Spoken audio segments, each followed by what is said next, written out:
Actualmente, para nadie es un secreto de que Disney no sabe hacer buenas secuelas, y si lo hace, solamente va a ser por dinero, no porque quiera continuar la historia, sino por dinero, porque su anterior película tuvo una muy buena recaudación, y hacer una secuela podría duplicar esa recaudación. Este es en el caso del Rey León, una película que solamente debería terminar en una sola película tuvo dos secuelas, una bastante, por así decirlo, floja y otra que sí es buena. Y en este caso vamos a hablar de la segunda, que más que ser floja, yo diría copia. Es decir, una secuela que en lugar de arriesgar en contar algo nuevo o buscar una forma de avanzar la franquicia de una manera orgánica, opta al final por confiar a su antecesora.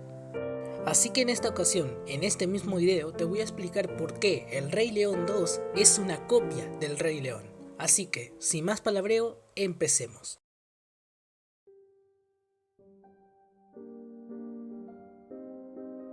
Voy a iniciar esta parte dejando algo bien en claro. El reciclaje no es algo que esté malo, es decir, no es algo que afecte negativamente a una película. Esto es algo que nunca ha pasado, pero hay veces en las que sí pasan. Hay películas que toman fórmulas, premisas, personajes o hasta clichés con el fin de reinventarlos o reescribirlos para su propia obra. Hay películas que lo hacen muy bien y hay películas que lo hacen muy mal. Al fin y al cabo, todo está en cómo se cuenta. Sin embargo, El Rey León 2 no hizo ninguna de las dos cosas que te mencioné anteriormente, sino que hizo algo que, como leíste en este capítulo, descarado. Y no hay nada más descarado que reciclar tus propias ideas y tratar de reinventarlas. Bueno, mejor no digo tratar porque eso ya sería darle demasiado elogio, ya que no lo hace, no trata de reinventar, sino que los deja así como está, así que esa palabra sobra.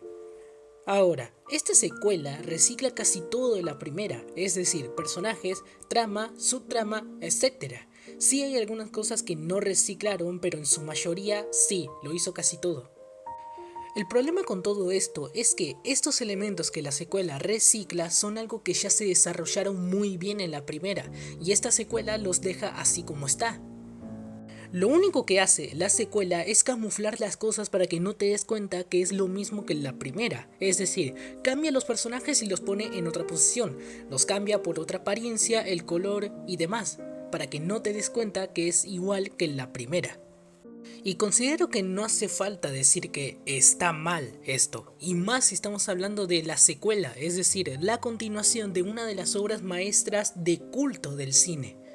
Por lo tanto, yo no la considero como una secuela, ni como una continuación, más bien como una película que intenta copiar o tener la misma fórmula del Rey León. Y esto es algo que refuerza mi punto de que el Rey León solamente tuvo una secuela porque tuvo una gran recaudación de dinero, no porque querían continuarla, sino por dinero. Esto es algo que yo mismo me di cuenta cuando me enteré o cuando me di cuenta de que hasta llegan a ser plagios de alguna de sus escenas y de forma bastante sutiles. En serio, eso ya es patético.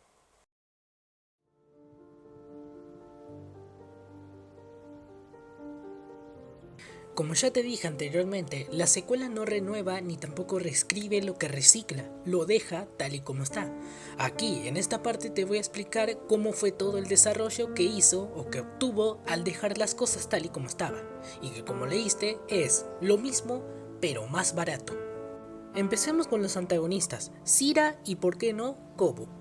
Empecemos con Sira. Sira es la líder de una manada que, ojo, Scar tenía a su lado, y Kobu era el heredero de la Roca del Rey. Y aquí con esta introducción ya empezamos con los problemas, las contradicciones y los huecos argumentales. Para empezar, si supuestamente Sira y su clan existían cuando Scar tomó el trono, ¿por qué no acudieron cuando Simba y las leonas atacaron a Scar? Es una pregunta bastante seria porque según la misma secuela, Sira fue desterrada cuando Simba reclamó el trono. Entonces aquí es donde pregunto, ¿dónde estaban ellas? ¿Dónde estaban ella y su manada? Porque en la primera no aparecen, pero acá en la segunda hacen creer como que en la primera sí estuvo. Y una mejor pregunta, si supuestamente Kobu fue adoptado por Scar para ser el próximo rey cuando este ya era rey, ¿por qué Kobu no es más mayor en esta secuela? Es decir, Kobu en esta secuela tiene la misma edad que Kiara, por lógica nació un poco antes o después que Kiara. Entonces, ¿cómo fue que lo adoptó Scar? ¿Lo adoptó cuando murió o cuando se hizo rey? O sea, tiene mucha más sentido y lógica que Scar lo haya adoptado cuando él era rey, pero entonces debería estar un poco más mayor que Kiara, y no lo está. Por lo tanto, Scar lo adoptó cuando murió. Las explicaciones que te las dé Mufasa, porque la misma película no lo va a hacer. Esto solamente demuestra una cosa: quitando del medio a Kiara, Kobu y Sira son personajes metidos con calzador en esta secuela. Son personajes metidos para que la película tenga un conflicto y pueda resolverse, solamente para eso. Lo cual es una pena porque la misma secuela sí tenía una trama o una premisa bastante interesante que se pudo desarrollar y profundizar de la mejor manera, y era un tema de confianza entre Kobu y Simba, algo que me hubiera encantado ver, pero se termina opacando por una relación amorosa, que no es algo que esté mal, pero sí es algo que opaca y es algo que no me hubiera gustado. Al fin y al cabo, la verdadera trama termina siendo la relación de Kobu y Kiara, que no voy a negar el hecho de que es orgánica porque sí, es muy orgánica y muy buena, y me entretuvo también, pero me hubiera gustado que se desarrollara más la otra trama. Otra cosa que hubiera estado mejor para la película es que le dieran un aire de personalidad propia a Kobu y a Kiara. Porque para empezar, Kobu y Kiara son dos personajes tan planos que si no fueran porque están relacionados con el protagonista y la antagonista, no serían nada. Eso sin tener en cuenta que terminan recurriendo al cliché de recurrir a la familia de ciertos personajes para no crear otros nuevos personajes. Y ya para acabar, voy a comentar lo que fue lo más mediocre de la secuela, y esa es la conclusión final. El conflicto final sobre las dos manadas enemigas se termina resolviendo con el discurso cliché y cursi de la paz y unión. Es decir, la misma manada de Sira termina perdonando a Simba, el rey que los desterró a un desierto en donde no hay comida, no hay agua y posiblemente murieron varias de sus amigas. Las perdona solamente porque la hija del rey dijo que son iguales a ella. O sea, no hace falta ni recalcar que esto puede ser una conveniencia de guión o un giro de trama forzado, porque sí, está forzado. No me pueden venir que no esté forzado el hecho de que una manada que estaba pasando hambre y muerte le perdone a un rey solamente porque su hija dijo que eran iguales. Y bueno, al final terminan perdonándolas y terminan uniéndose a él. Pero lo más incoherente es que a pesar de que hiciera una alianza con ellas, el ciclo de la vida, es decir, la selva, sigue tal y como está. No hubo un cambio negativo ni nada, porque a ver, si recordamos a la primera, Mufasa no quería que las hienas entraran a la selva porque si no arruinarían el ciclo de la vida.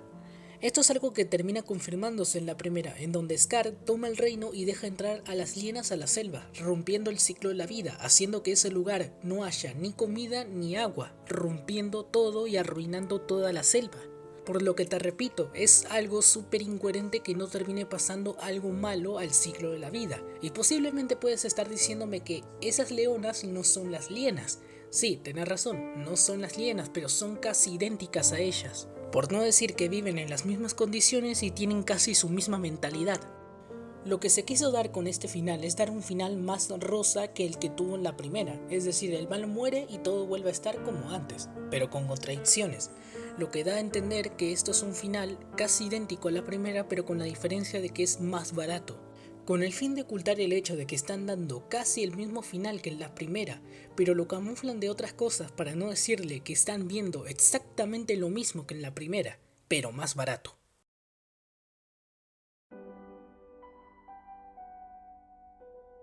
Lo que voy a decir va a sonar contradictorio, pero la película no es del todo mala, es decir, como dije, tiene una trama bastante interesante sobre la relación de Kobu y Kiara. Pudo haber tenido otra, pero se reemplazó por esta misma. Y he de decir que tiene algunas canciones bastante buenas, como por ejemplo Esta es mi canción o No es del clan. Esas canciones están muy bien trabajadas y te van a entretener muchísimo.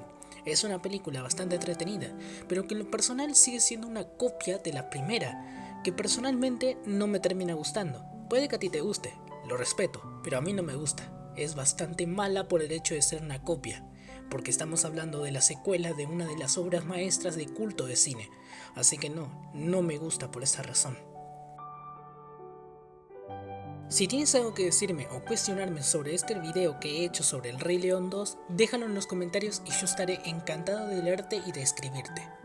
Si estás interesado en el contenido que estoy subiendo sobre películas animadas, sobre el análisis y crítica, suscríbete y activa la campana para que YouTube te avise cada vez que suba un nuevo video. Esto es todo lo que ofrezco por hoy, yo me despido. Muchísimas gracias a todos por ver este video.